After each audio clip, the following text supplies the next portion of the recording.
Hey, deserving listeners, it's time to continue watching the Britney Spears documentary on Netflix. Let's watch. And I'm trying to calm her down. I cannot. I'm trying to explain to her, he is your conservator. Without his permission, because he is you, I've kidnapped you.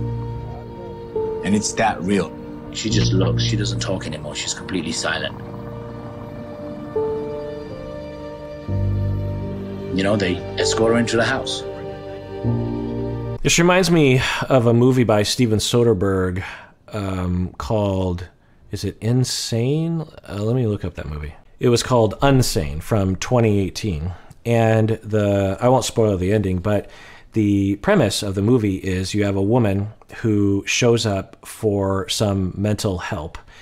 And she is, she just wants to stay there overnight, and she thinks it's voluntary. And the next day she's like, okay, I feel better. And she tries to leave, if I'm remembering right, the plot. And they're like, you can't leave. And she's like, why? She's like, well, you've been determined to be crazy, or, you have a mental illness and you can't leave. You're a danger to yourself and others. She's like, no, I'm fine. And they start to restrain her, and she gets violent because she's like, why are you touching me? Like, let me go.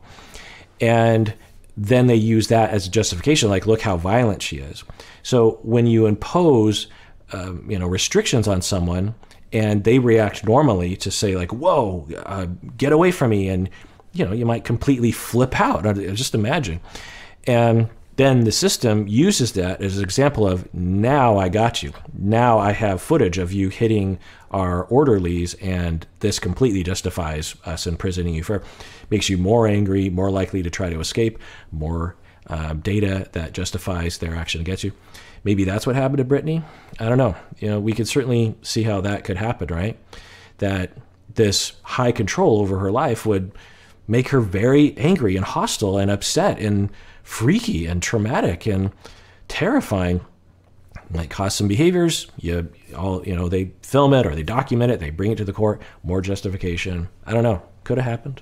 Opened the door and I showed her the spots where she needed to sign, and she signed, and she just sort of looked at me and said thank you, and I said, yeah, she definitely seemed scared. It was hard to tell because I was so scared, but she was appreciative, which was like such classic kind of her vibe, to be in that moment, to be scared, but to also be grateful, Yeah, it's interesting. So I'm not showing all the clips, but essentially some advocates back in, I think, 2009, soon after the conservatorship happened, were trying to help Britney have her own lawyer, which just sounds inhumane, that she isn't allowed to have her own lawyer, that essentially either a court-appointed or someone that's approved of by her father gets to be the lawyer. I mean, yikes. That's a breakdown in justice. As far, I'm not a lawyer, I don't know the situation, but you should be able to have your own lawyer, your own advocate. And if that advocate can't make a good case in court, then fine. But you should at least have the person who is, definitely on your side and not influenced by other parties. So the fact that these people have to, play this cloak and dagger game so that she can sign a petition so that she can get her own lawyer to advocate for her in court to maybe alter the conservatorship or get rid of it. The fact that that has to be done under cloak and dagger is very telling. The fact that, because, if you're truly interested in Britney Spears' care, then, you'd say, okay, fine. If you want your own lawyer, get your own lawyer, go for it. If you believe that your case is strong, then you would know that, if Britney has her own lawyer, it should be fine, because clearly she needs the conservatorship.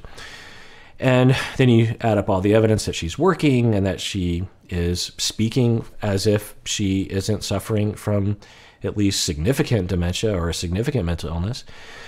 Who knows, episodic, blah, blah, blah. But then you add on, and I didn't show these clips, but there's claims from Britney saying that they're making her take certain medications. They don't tell her where she's going.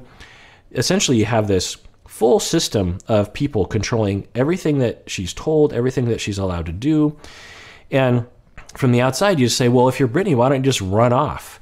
Well, it's the same as being in an abusive relationship, which this very well could be, that you just get broken down mentally where you just like, I don't have any rights. I am stupid. This is gaslighting, right?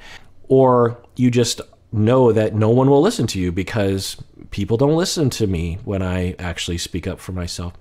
So it's interesting. This documentary I think has more data. I think lays it out a little bit better. There's less random speculation in this documentary, in my opinion.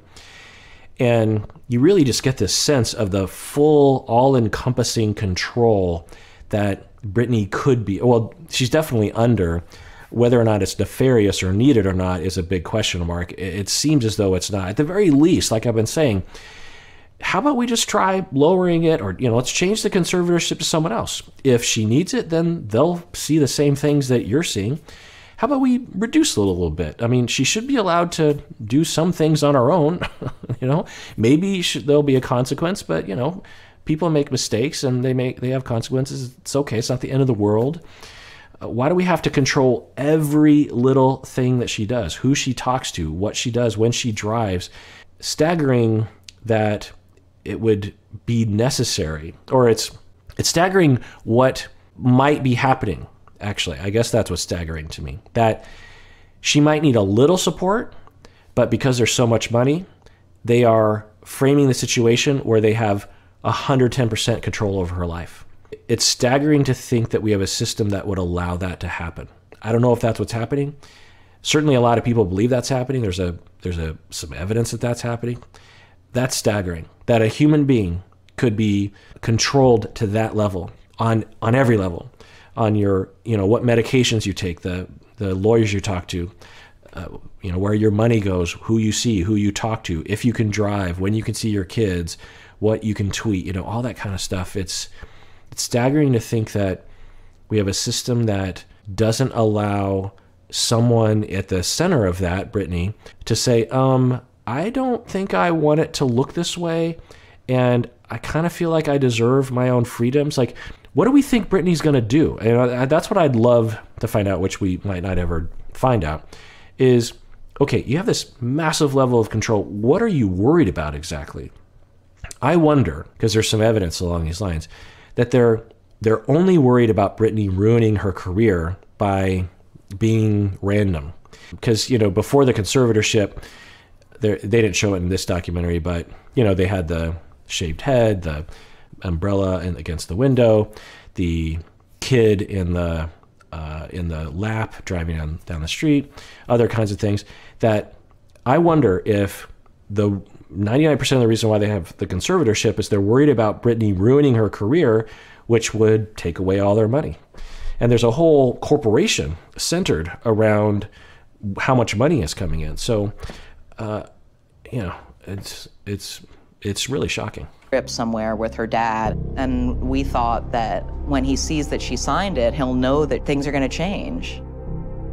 I couldn't believe it when I found out about a week later that it was all over, and that, similar to what had happened with Adam Streisand, that it had been ruled that she lacked the capacity to choose a lawyer, and that they had cast enough doubt onto whether that was her signature.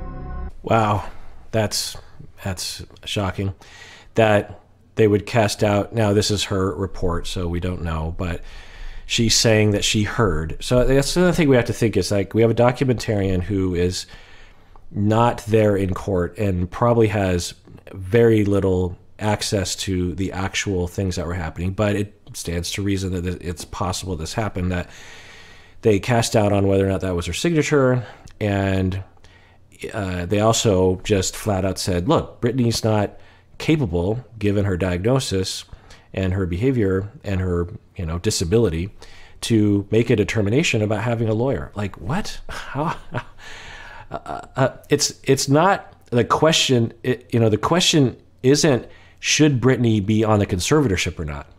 It's such a lower bar that they would have to cross was, is this human being allowed to have her own lawyer? Like, there's such a low bar that you'd have to jump over of, is this person capable of consulting with her own attorney? Is she capable of hiring her own attorney? She's not just hiring like the grocer down the street. She's hiring an actual lawyer, someone that knows the law. So what's the problem? I mean, yikes. And then you wonder, are there payolas? I mean, are the judges getting paid? Are people being slipped bribes or something? Because it's starting to smell like, you'd have to have Brittany's dad, and obviously he has motivated reasoning here potentially, a vested interest in all this with all the money. But the judge and the court system, why would they? Her court-appointed lawyer, why are they seemingly... Now, there's another possibility that they have legitimate enough reasons for all this kind of stuff. These documentaries certainly don't make it look that way, but I don't know.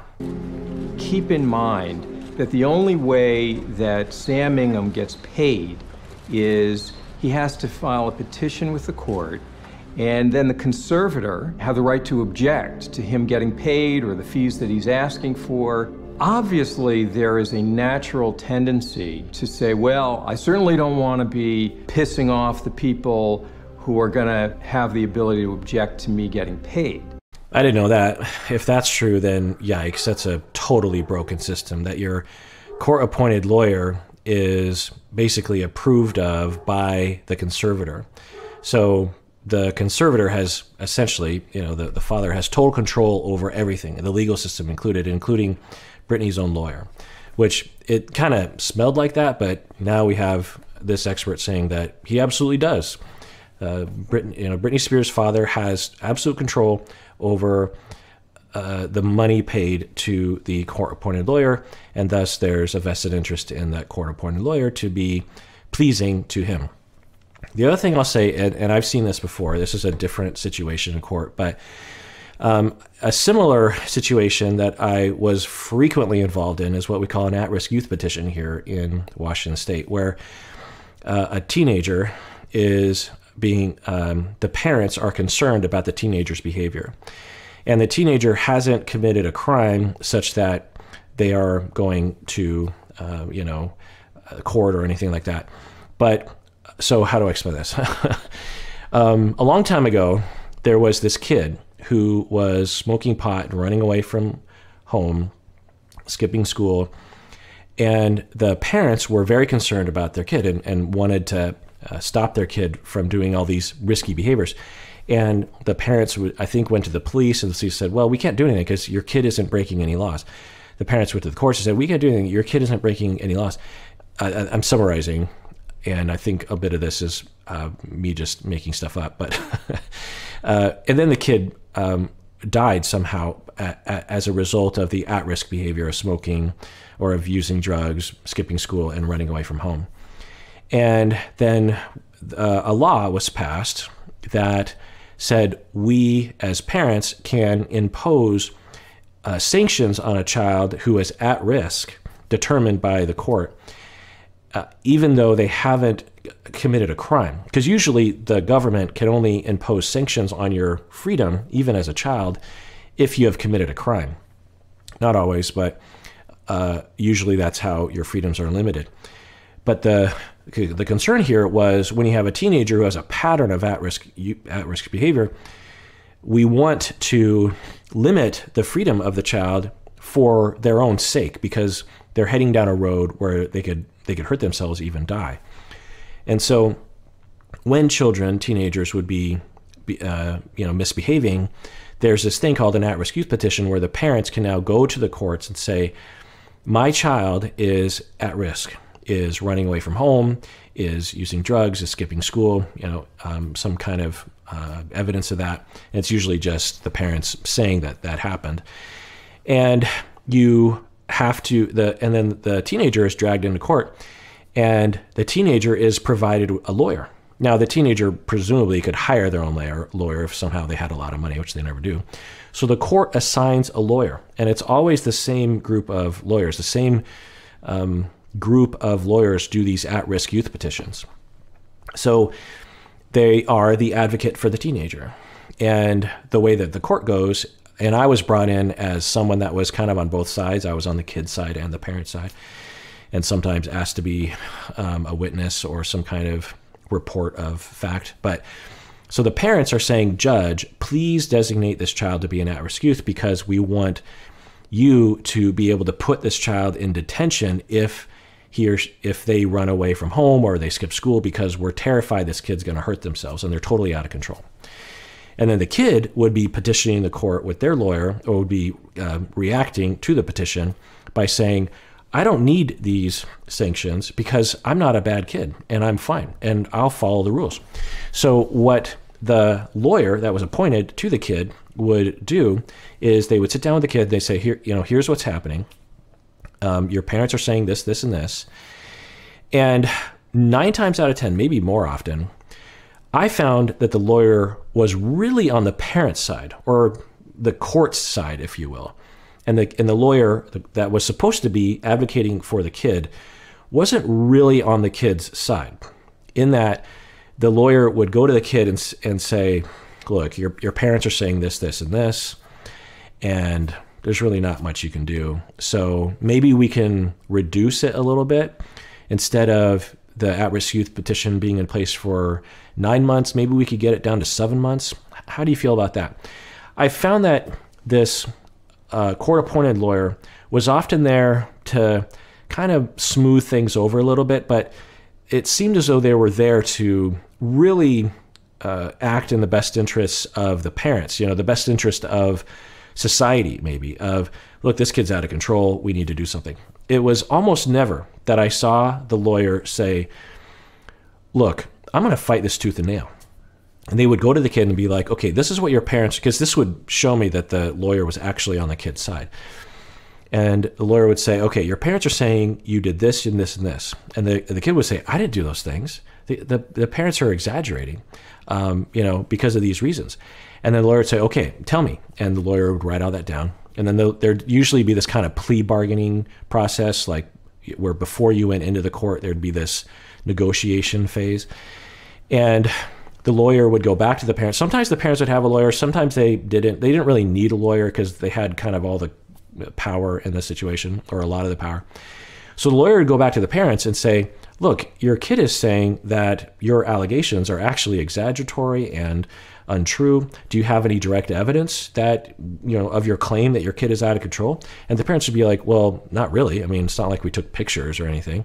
So we don't have evidence. And the lawyer would say, well, then I don't know what to tell you, because my client is telling me that you're wrong. So unless you have evidence, when we go into court, the judge isn't going to grant your at-risk youth petition because you don't have any evidence. So, you think you might just want to call it quits and retract your petition and go home.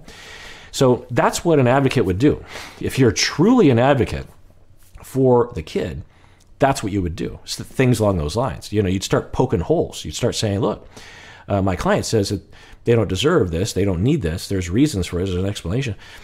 And if the court-appointed lawyer really went for it, a lot of times the at-risk youth petition was gone. That almost never happened. I went to these at-risk youth petitions, I don't know, I'm guessing hundreds of times, honestly, over the span of 10 years. There was a time when I felt like I was just living in the courthouse. I was getting paid, my rate, so I'd just sit there and I don't know, write in my journal or something. But I can only think of one time where a lawyer even kind of did that. And I'll tell you, as the therapist, and I wasn't really on either person's side, I kind of liked the fact that the lawyers were more like realistic in that way. I'm just like, well, the kid kind of is out of control. So how do we move this forward? But if you're the kid, you're getting totally screwed. It's a song and dance. There's a court-appointed lawyer that's supposed to be advocating for you only, and that lawyer never actually advocates for you. Are we looking at a similar system where those, which I could absolutely see, that the court-appointed lawyer is more like a social worker or a negotiator, not an advocate for the person having their freedoms limited? Why? Well, because often, I imagine, the person suffering from dementia or some other kind of issue that greatly impairs their ability to make their own choices, when they consult with the lawyer, they're making complete, we could see a scenario where someone's suffering from significant Alzheimer's and they don't even recognize their own kids. and they have a lot of money, and they're being, predated upon by people to give money to these other people. The parents, or the kids who are older now, submit this conservatorship, and the conservatee in question is saying, I don't even know those people, even though they're caring children of the individual. And the conservatee is like, looking to the lawyer of, you need to tell those people to go away because those aren't even my kids. In fact, I'm pretty sure they're from the FBI, these kinds of things. And as a lawyer, you probably hear a lot of this all day long. And so you're kind of used to saying, well, yeah, I'm an advocate for this person, but I mean, come on. I'm really here to try to make sure that the situation is smooth. And the court kind of wants me to do that. Everyone wants me. No one really wants this individual with full-blown Alzheimer's to have say, because if they do, this entire process would fall apart, because they're not well. Their brain isn't working right. Their cognitions, their cognitive abilities are massively impaired. So let's just kind of move this forward for the betterment of everyone, including the conservatee. I could absolutely see a situation where Britney Spears was treated that way when she should not have been treated that way. Spanning from using funds from the estate to pay for a car for Jamie, to giving him more complete control over Britney's personal finances. Perhaps most importantly, though, the permanent conservatorship would allow Jamie to pursue professional opportunities available to Britney once they're approved by her medical team. And I know y'all are saying this or thinking this in the documentary, or saying this essentially, but just to reiterate what might possibly be happening is you have the father in total control who is paying the lawyers, the medical team, the bodyguards, the music producers, the dancers, the venues, even her lawyer. He's in control of all of their paychecks. We have a problem, right? And those people, the medical team and the lawyer, are in charge of objectively evaluating the situation one way or the other for Britney, and the lawyer is supposed to be there for Britney, but the father is in total control of all those people. That's an absolute broken system. Regardless of whether or not this conservatorship is legit or not, that's a broken system if that's true. All right, well, that does it for that episode. Everyone out there, please take care of yourself because you deserve it. You really, really do.